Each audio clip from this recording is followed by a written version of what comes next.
Scroll number 5, nothing outside can harm me.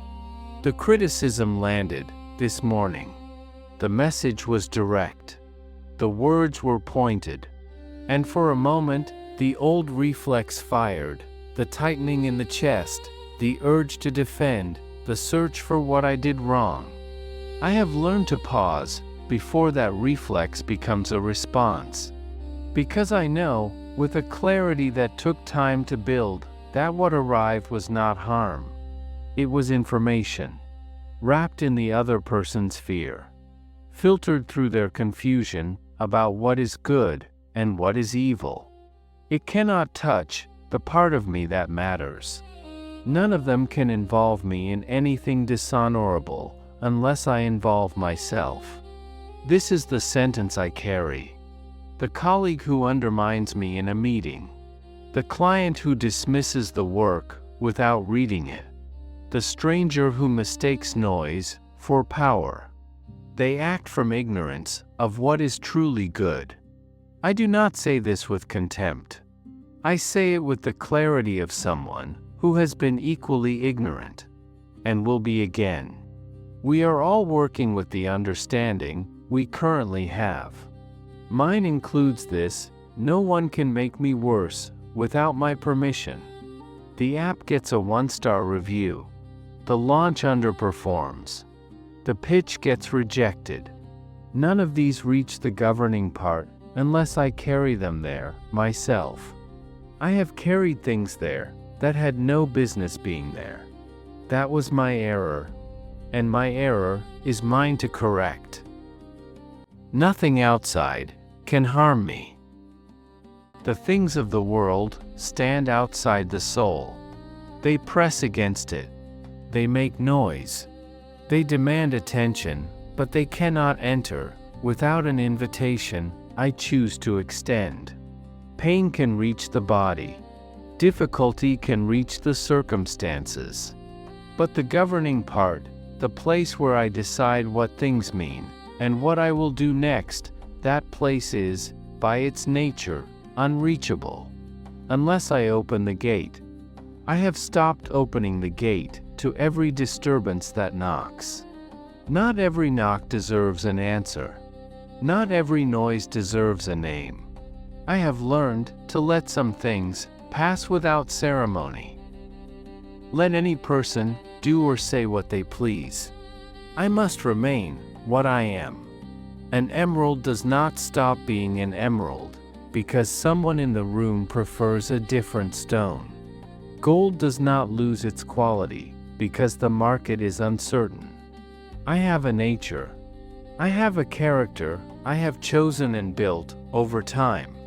The opinion of someone who has not examined their own soul does not revise that character. I remain. I retain my quality. An emerald in a drawer is still an emerald. My character in a difficult season is still my character. Circumstances do not revise what I have built. Nothing outside can harm me. The governing part is the sole cause of its own disturbance. I used to resist this idea. It felt like blame, like being told that my pain was self-inflicted. But sitting with it longer, I find something different. Freedom. If I am the source of my disturbance, then I am also the source of my calm. The algorithm did not break my focus. My opinion about the algorithm did. The rejection did not damage my confidence. My story about what the rejection meant did. Remove the story. The wound disappears. I have tested this.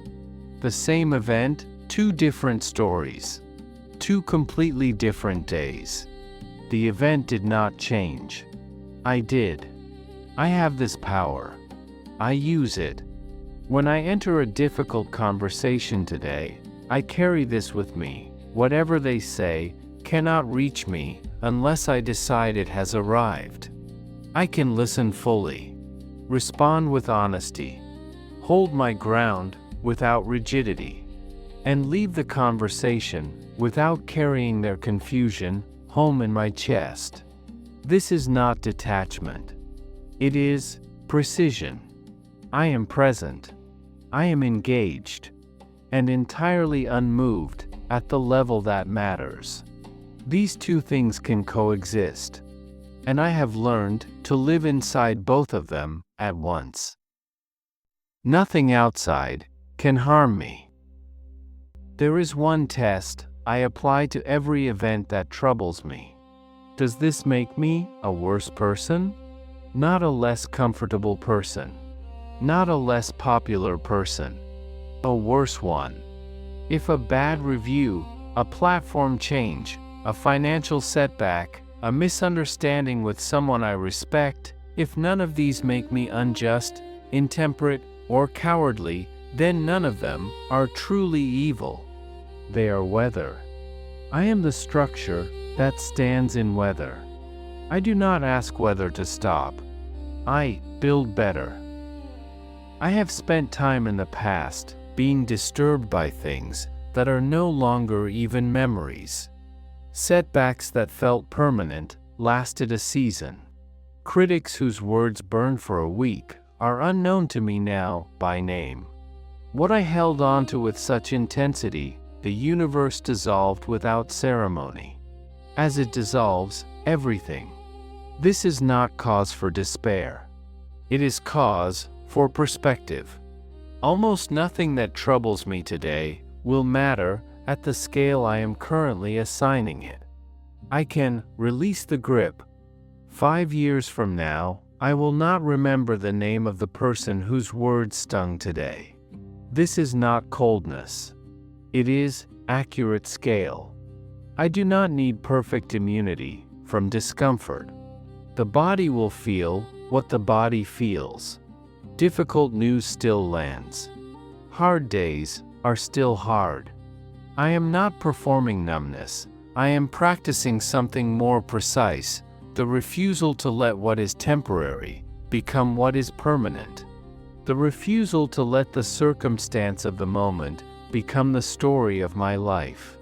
The sensation passes through. The governing part remains. What can harm me?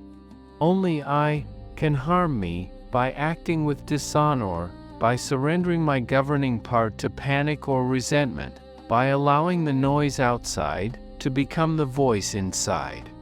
Everything else is circumstance. I move through circumstance. I am not made of it. I am not defined by it. And I am not stopped by it. Nothing outside can harm me. Nothing outside can harm me. Nothing outside can harm me.